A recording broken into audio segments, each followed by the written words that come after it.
Hi, and this is Ronald Corpus Official and welcome to my vlog. And for this content, for this video, ating pag-uusapan ang mga uri o pag-uuri ng mga pusa.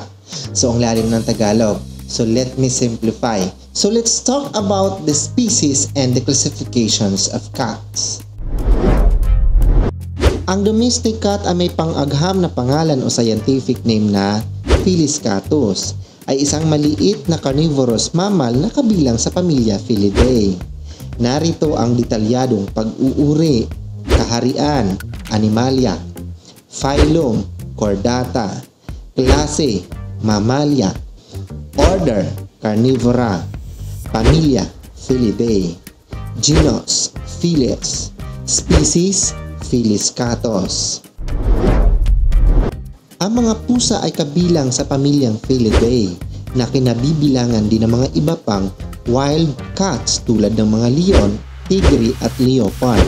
Gayunpaman, ang Felis catus ay particular na alagang pusa. Ang mga hayop na ito ay inuri bilang mga carnivore o mga kumakain ng karne. Ngunit maraming mga pusa, particular na mga pusang bahay, ay umangkop sa isang mas iba't ibang dieta.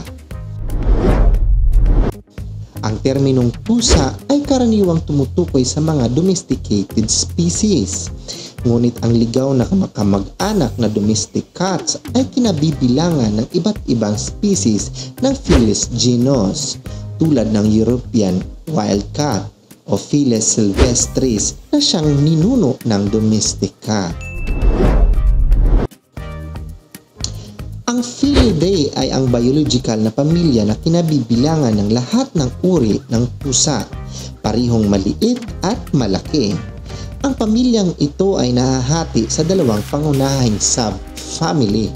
Una ay ang Phanterinae na kinabibilangan ng mas malalaking pusa tulad ng mga leon na may scientific name na Panthera leo, tigre na may scientific name na Panthera tigris, leopards na may scientific name na Panthera pardus at jaguar na may scientific name na Panthera onca. Pangalawa ay ang Felinae na kinabibilangan ng mas maliit na pusa tulad ng mga domestic cats na may scientific name na Felis catus, cheetahs na may scientific name na Acinonyx jubatus, cougars na may scientific name na Puma concolor, at ang servals na may scientific name na Liptylurus serval.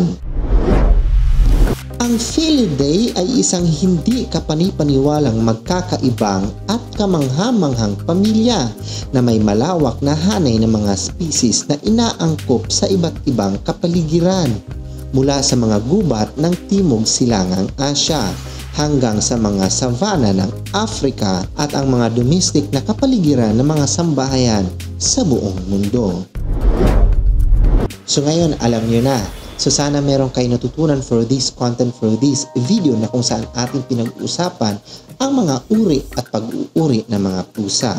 Once again, this is Ronald Corpus Official na nagsasabing, kung hindi ka pa nakasubscribe ng aking YouTube channel, so please subscribe to my YouTube channel. And kung nagustuhan mo yung content na to, so paki-like. And kung ito po ay karapat-dapat i-share, so i-share po natin para po sa kaalaman nating lahat. And mag-leave po kayo ng comment, any suggestion, opinion for the next vlog, or additional information about this content, so don't hesitate to leave a comment. And pinaka-importante mga ka-official is huwag niyong kalimutang i-click ang aking notification bell para updated kayo sa lahat ng video na gagawin ko dito sa YouTube. Nagpapasalamat din po ako ng buong buo sa inyong walang sawang suporta ng aking YouTube channel. I love you all and bye-bye.